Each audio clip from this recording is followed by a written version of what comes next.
For Ontario workers with developmental disabilities, the employment landscape is undergoing a major change.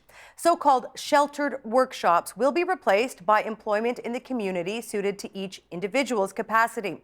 Tonight, we'll look at what these changes mean. First, to understand how work matters for these employees who don't often get top billing in discussions in the world of work, we welcome Rhonda Robertson, who works at Hutton House, and Joe Goncalves, employment specialist with Hutton House. Hello to both of you. Hello. Thank you for being here. Hello. Rhonda, let me begin with you. Tell me about the jobs you've had. I worked as a support staff at one restaurant in London called the Bears de Petit. And after 5 years of working there, I landed another job. I landed another job at Favour, the coffee company, and I was a coffee barista server. Okay, so you've been a barista. You've worked in a reception job. What do you like about these jobs? I work with people. I'm around people. I communicate and they communicate back. That's what you enjoy about them. And before you, because you approached Joe at Hutton House, right? Yes. For work. Before that, how difficult was it for you to get work? It was quite difficult because a lot of places, they don't want to take a chance on somebody who's disabled for insurance reasons mostly. So it was quite difficult for me to find something that I could do with the experience and skills that I had, even though I didn't have the education. So before meeting up with Joe, it was really tough. Okay, so you go meet Joe. Joe, you work at a place called Hutton House. What is that? Hutton House is an organization based in London, Ontario that supports individuals with disabilities in a wide range of areas, vocational, literacy, learning, respite, and rec and leisure. Okay, and when people like Rhonda come to you, how do you help them? Say, I want a job, I want to find something. Sure, it's not about finding a job, it's about finding the right job. You could find a job, we could be out pounding the pavement. Is a job going to last? Is that going to bring somebody meaning in their life through labor? Probably not. It's about finding the right job. So that's what we're looking for. And when you say finding the right job, because as Rhonda says, she looked for work before she hooked up with you and the organization, and employers are like, I don't want to take you on, as Rhonda says, mostly for insurance needs. I mean, how much, I don't know if convincing is the right word, but how do you sort of pair that all up? I really think that it's a belief in the individual that you're supporting. It's a belief in their skills, and I think it's. If you have that belief in the person, that you feel engaged to go out there and do it, okay. And that's how I guess we do it. So when you go in for a job interview, what do employers want to know about you? My personality, how I work with others, teamwork, the skills, the education, and what I look forward in the employment of them. Do they ask you about your challenges? Yes. What challenge, and what do you tell them? I'm mighty, but I'm tiny, and I'll do anything that a boss would ask of. But I am short, and I need a ladder or a step stool, and if they can accommodate me, that would be great. That's all you need, is a ladder, a step stool. Other than that, I'm good to go. Oh, yeah. All right, you've never worked at a shelter, what's called a sheltered workshop, right? No. Okay, what is that, Joe? I guess I could sum up a sheltered workshop as it's a vocational training program. Normally it's on site within an enclosed space where people are going to learn a variety of skills with hopefully the outcome of going out into competitive employment. All right.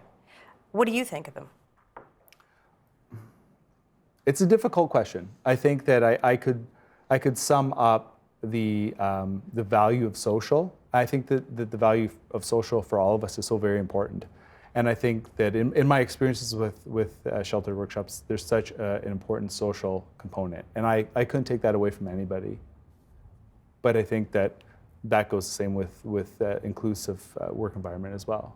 All right, we'll talk more about what some others think about sheltered workshops in a bit. But let me ask you this, Joe. On the employer side, do you think there are adequate incentives for employers currently to hire people with additional needs? In Rhonda's case, it's a ladder, a step, so that's not an additional need really, but other people will require more. Are there adequate incentives?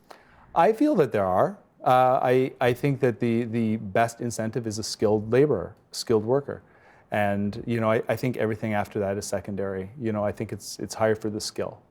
What do you want people to know about you when they think of you in the work world and getting work and stuff? What do you want them to know?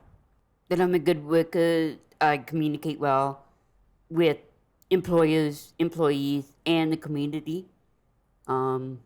They will get what they needed promptly.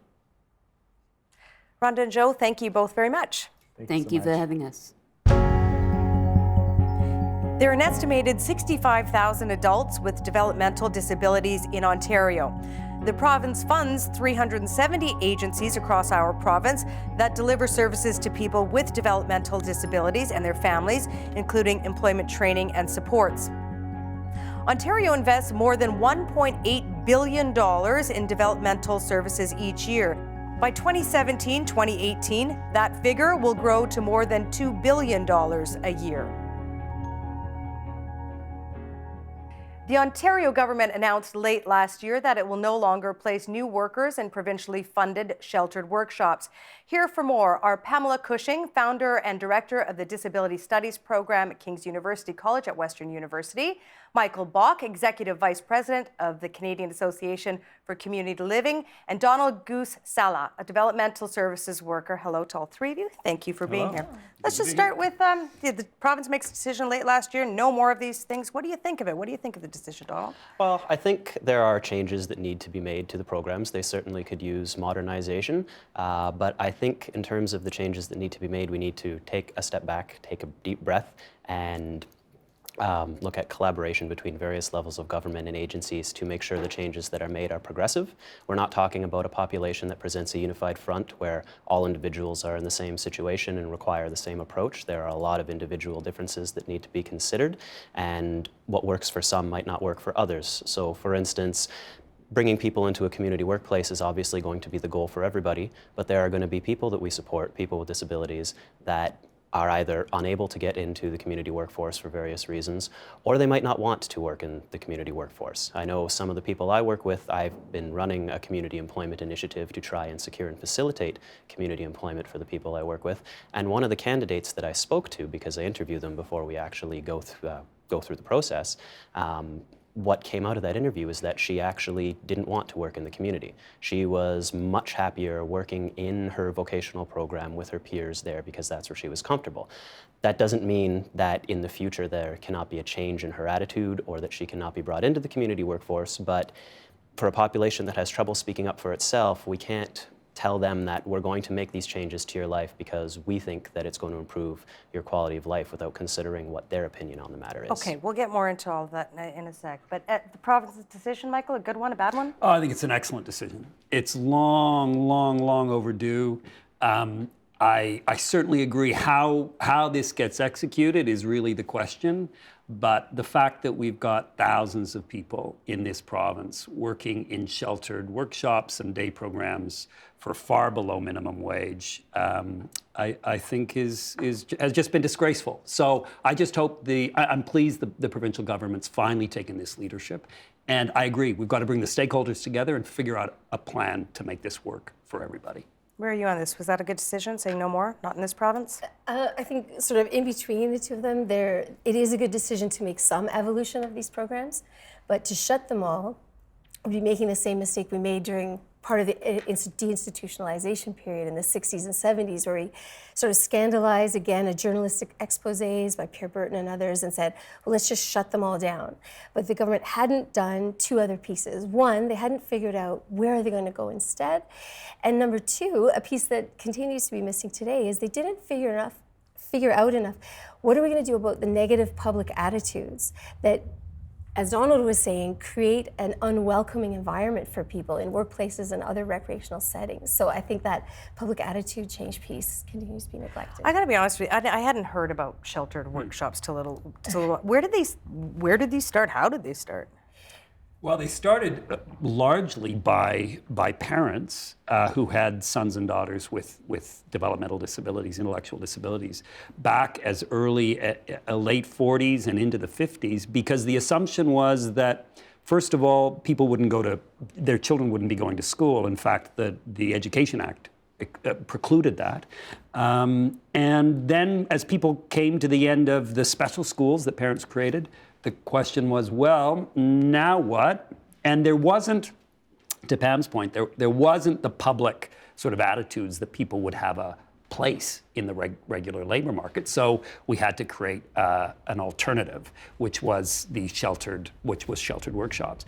But as early actually as the late 40s, there was a provision in the Employment Standards Act that provided for training of people with handicaps could be excluded from employment standards. That was then changed in the mid 1980s because sheltered workshops were found to be in violation of the employment standards because they were paying people far below minimum wage. So they changed the exclusion to say, well, as long as it's for the benefit of the individual, it's okay. So we've got a situation where there's long been a recognition of the problem of this, so much so that we've had to exclude this explicitly from the Employment Standards Act. And so, I think it's really time to make this shift. So they've been around for a very long time. First time they've come under fire to this extent, or they've come out as we've adapted and changed our views and education about inclusion. It kind of sounds like these were born out of a time that was from a time that was different than we live in now. Yeah, exactly. But the myth that we have to be really careful about is that if we shut them down, there will be beautiful other jobs for people to go to, and that's the myth that we have to be careful about. Absolutely. And I think that the expose in the Star was too one-sided about, because it pretends that there is a welcoming community and welcoming employers for people to go to, which refers to your point earlier about what is the government doing to create these incentives. So the idea that they could find really interesting, meaningful work out in the community is a great regulative ideal to work towards. But if we just shut things down without putting financial resources in place and tax incentives for businesses, the reality is people like Donald and Joe, who you had on before, are doing this work all the time and coming up against a lot of barriers. Okay, I want to talk about what we should be doing now that they're gone. But I need to ask you say, because again, I don't know much about these sheltered workshops. People making pennies a day was the term you used a couple of times. There was a Human Rights Tribunal order 2 years ago for Terry Lynn Gary, who took a case to the Human Rights Tribunal and won about $186,000 in damages and back pay. So it's recognized in human rights as exploitation. Which isn't to say that there aren't people working in sheltered workshops and day programs now that don't find benefit and peers, et cetera. But I think that sets a pretty low standard for what good public policy and a just society should be about, right? So you're going to do work, you get paid a wage that we've societally decided is... At minimum wage. Yeah. Otherwise, and just because... At the minimum. At the minimum, and just because people don't know that they're not being exploited, surely isn't a reason to allow it to continue. So, and I'm not suggesting that we close them down tomorrow. In fact, the minister's decision is, let's stop the flow in, right? So the decision is no more admissions. And I think that's a really good first step.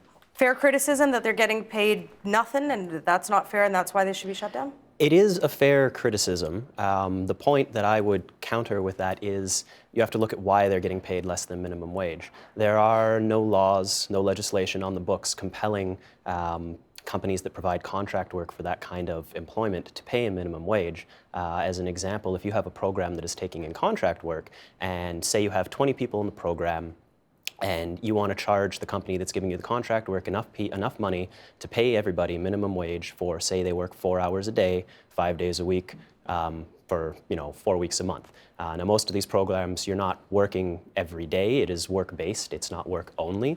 There is the opportunity to engage in other programming activities designed to facilitate growth and development of social as well as functional day-to-day skills. But let's just take those numbers and run with them. You're looking at charging someone about $20,000 for contract work for 1 month. No one's going to give that work. That work will end up then going to China. That's why a lot of that work does go to China or other places that they're able to pay such low wages. I think that if we are going to look at paying people in vocational programs minimum wage, it's a laudable goal and it's something we should be working towards. I absolutely agree, but there needs to be either some of the wage subsidy programs from the government need to be opened up to programs that offer that kind of employment, or there need to be legislation compelling companies that provide that work to actually pay that money as opposed to take their work outside of the country. Well, it's also a misleading figure and calculation, though, too, because everyone who's in these workshops is on ODSP, and ODSP is the Ontario Disability Disabilities Support Plan, and you can only make up to $200 a month without starting a clawback of 50 cents on the dollar. So to say they are already being paid a certain amount in support payments, so to say that it's only pennies a day it's an exaggeration of the situation. It's because if they made more, then they get their benefit would be clawed back. Right. I think a better comparison is, and Donald pointed this out, and Michael pointed this out, this is a very diverse population group, right? And so you've got recreation and leisure programs, you've got skills training, vocational training programs, you have shelter workshops of people doing piecework. Each of those is things that people can choose between. And the idea is, where are people finding satisfaction? What is meaningful for them? Some people will find a piecework labor job more meaningful than a rec and leisure program, and other people want different. I think part of the vision of having the ODSP there, although I think we would all agree it should be higher, it's not a living wage or a living support, but the part of the idea is that then they could choose between those different options. And the payment in the shelter workshops was not meant to be a wage. Let me ask you this, because we often talk about, and have traditionally talked about, people with development disabilities. We talk for them. We don't often hear from them and listen for them. So what do they, I mean, again, I'm being generalizing here, but what kinds of voices and opinions have you heard from people who have been part of these sheltered workshops? Well, realistically, you get a diverse range of opinions. I mean, speaking from my experience working in a vocational program, we have people that absolutely want to be involved in community employment.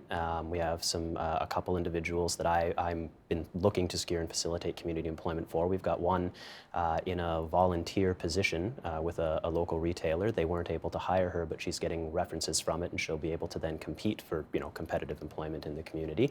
We've got another employer that is looking to hire our other candidate. But on the flip side of that, we have, like I said, people who have expressed no interest in working in the community, people who are very capable of working in the community, but they're more comfortable in this environment and they don't want to stray from their comfort zone. And then you have people in the program who may or may not be able to go into community employment, but who will come to me every day and say, I wish we had contract work every day. I wish we didn't do all this other stuff.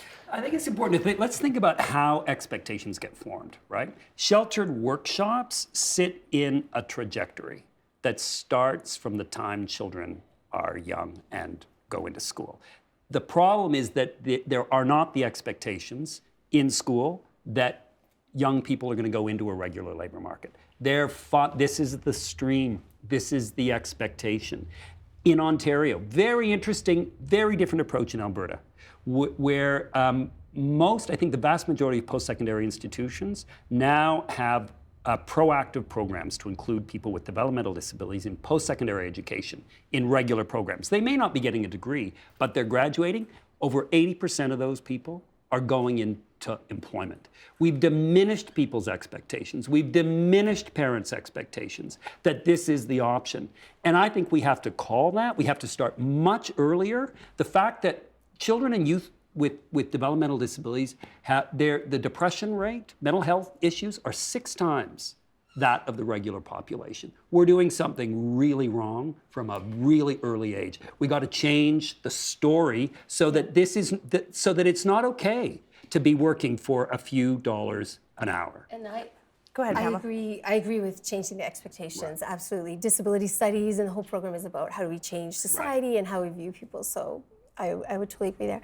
But we're back to this question of, is the society been prepared to make these changes, right? We know now, for example, when we shut down institutions, when we don't have enough group home placements, we have studies done in Toronto and BC in the States where up to half of the population of homeless people, of people who are incarcerated, and people who are in emergency psychiatric use have dual diagnosis, mental health and intellectual disability. So it's not like they're all going to wonderful places, so that's where we have to be careful. Let's think about the civil rights context. I mean, in the U.S., the General Society was not ready for Brown versus Board of Topeka. But it was time to Yeah. start breaking down segregated Absolutely. education. But you and know, the the research and the shows- leadership has to come from government. Yeah, and right?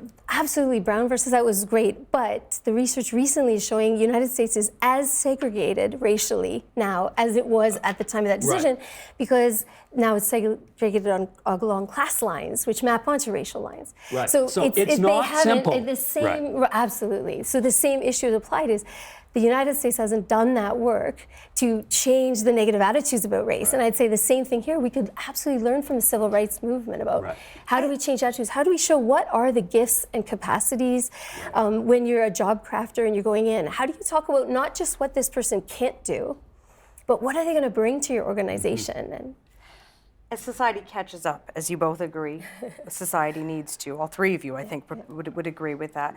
If sheltered workshops, Michael, as Donald points out, gave people with intellectual disability a sense of purpose, and it's hard to find work for all. Why can't both models coexist? Because I don't think we want to live in a society that systematically marginalizes a group of people and say, on the basis of this characteristic, we're going to create a special labor market ghetto for you.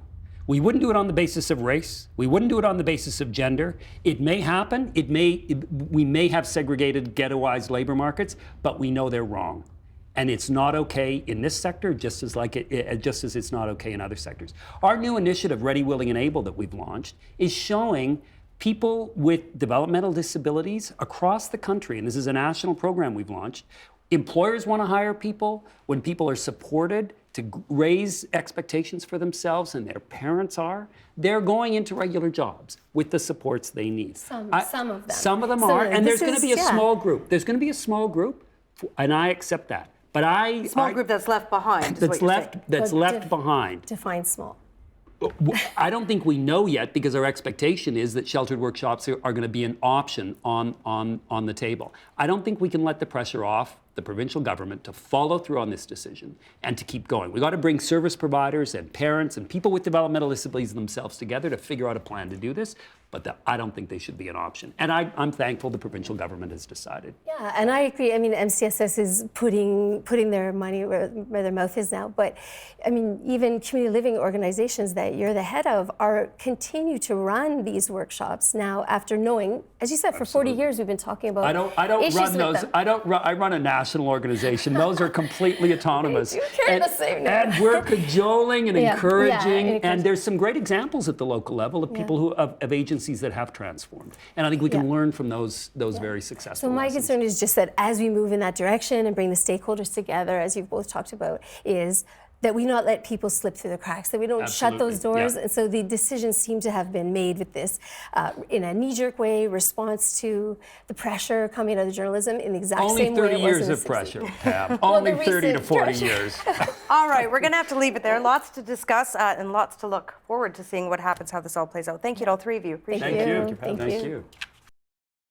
Help TVO create a better world through the power of learning. Visit supporttvo.org and make a tax-deductible donation today.